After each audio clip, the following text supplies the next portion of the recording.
तो पढ़ाई लिखाई में वैसे मन नहीं लगता था, तो पेरेंट्स डरते हैं, इसलिए फिर क्या रखा है इन संसारिक पढ़ाइयों में, तो बच्चों को अच्छा लगता है।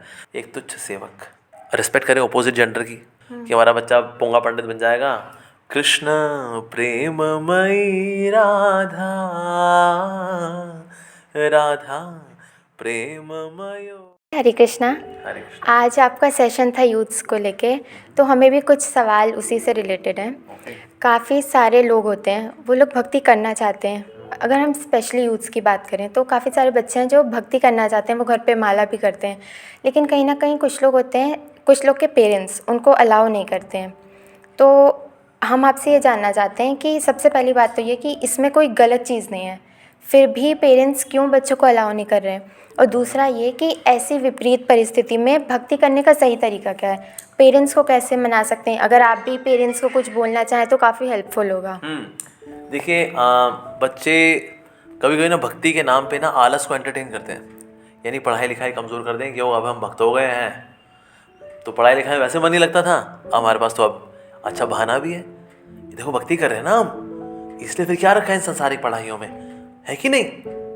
तो बेसिकली अब मेरे पास एक बहाना आ गया, एक अच्छा एक्सक्यूज़ आ गया पढ़ाई ना करने का, ऑलरेडी पढ़ाई में मन नहीं लगता था। तो पेरेंट्स डरते हैं कि बच्चे ये ना हो भक्ति के चक्कर में पढ़ाई में कॉम्प्रोमाइज़ कर दें, तो इसीलिए पेरेंट्स कभी कभी उनकी चिंता करते हुए ऐसा बोलते हैं। लेकिन वैसे देखा जाए, अगर बच्चे पढ़ाई लिखाई अच्छे से करें, नंबर अच्छे लेकर के आएँ, उसका वंस इन अ वीक मंदिर भी जाएँ, थोड़ा नाम जो भी करें 2-3 माला, दैन पेरेंट्स आर ओके।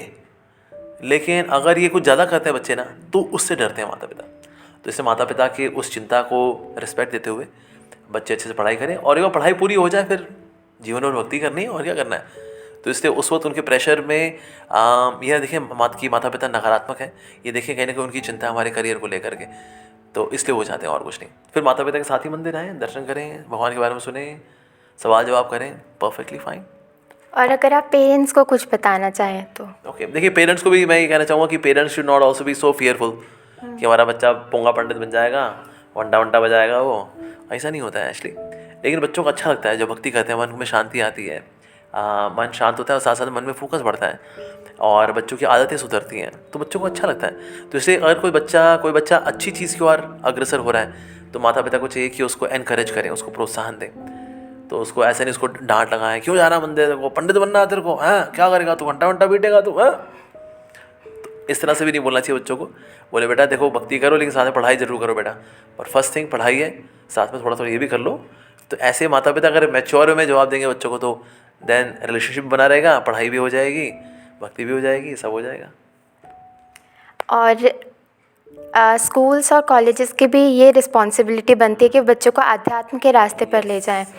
तो इसमें एक ये सवाल भी आता है कि भारत में मान्यताएं बहुत सारी हैं भगवान को लेके, हर चीज़ को लेके, तो ऐसे में टीचर्स या स्कूल कॉलेजेस को ऐसा क्या स्टेप्स उठाने चाहिए जिससे कि हर एक बच्चा, भले वो किसी भी मान्यता का हो, वो अध्यात्म से जुड़ना चाहे।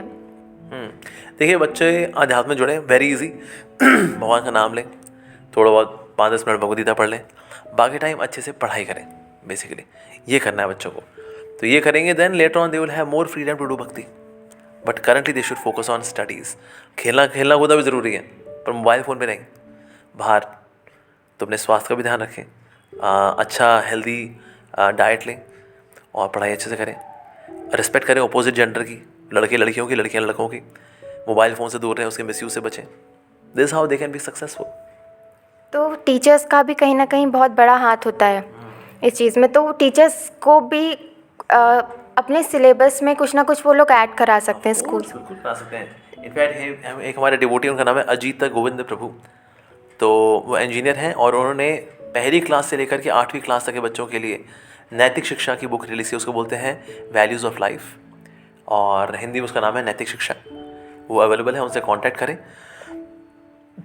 इस्कॉन दिल्ली में है, रहते हैं, वो ब्रह्मचारी हैं, और उनकी बुक्स ऑलरेडी कई सारे स्कूलों में लगी हुई हैं, तो लाखों बुक्स जाती हैं।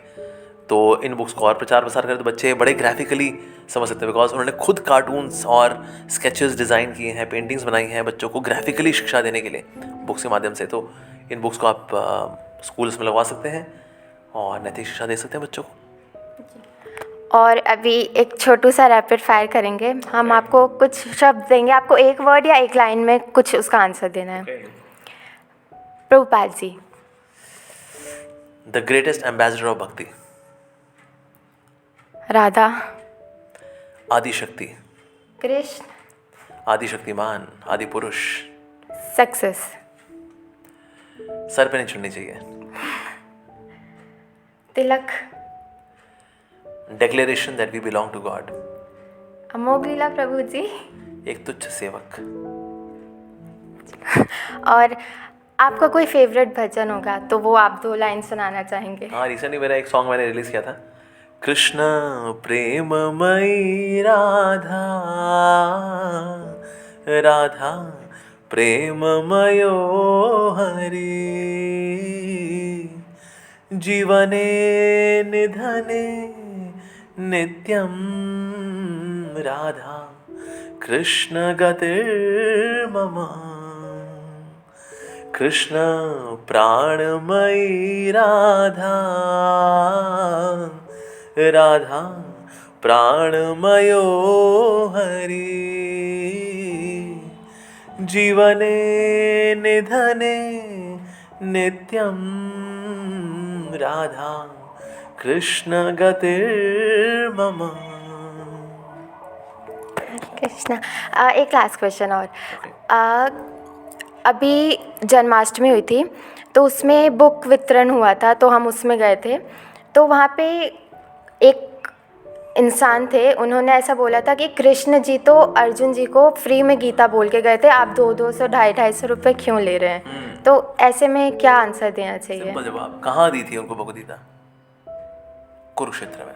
आप कहाँ पर हैं? भोपाल में। तो कुरुक्षेत्र से भोपाल का ट्रांसफ़र चार्ज 250 रुपये। थैंक यू सो मच, आप हमारे साथ जुड़े। हरे कृष्णा।